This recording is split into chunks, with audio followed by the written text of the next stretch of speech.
भारतीय संस्कृतिर मूलधारा संस्कृत बोली संस्कृत दिवस से मत प्रकाश।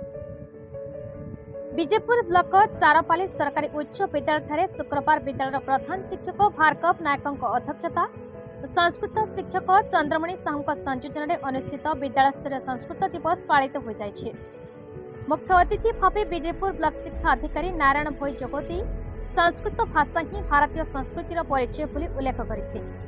सम्मानित अतिथि भाव अतिरिक्त गोष्ठी शिक्षा अधिकारी सुशांत पांडे पंडित रविशंकर गुरु प्रमुख जोगदी संस्कृत भाषार महनीयता उपर आलोकपात करथिबा उत्कल संस्कृत शिक्षक महासंघर युग्म संपादक पंडित गोपबंधु पुरोहित जोगदी संस्कृत ही भारतीय संस्कृतिर मूलधारा बोली उल्लेख करथिले। ए अवसर आयोजित संस्कृत श्लोक आवृत्ति छात्री अनुष्या नायक भारती पटेल स्मृति भोई राखी महानंद जगेश्वरी कुंभार प्रमुखों को पुरस्कृत कर छात्र छात्री माने संस्कृत में निज निज अभिभाषण रखिथिबा बेले कार्यक्रम परिचालन में विद्यालय समस्त शिक्षक शिक्षयित्री सहयोग करते। पवित्रा दंडसेना धन्यवाद अर्पण करते।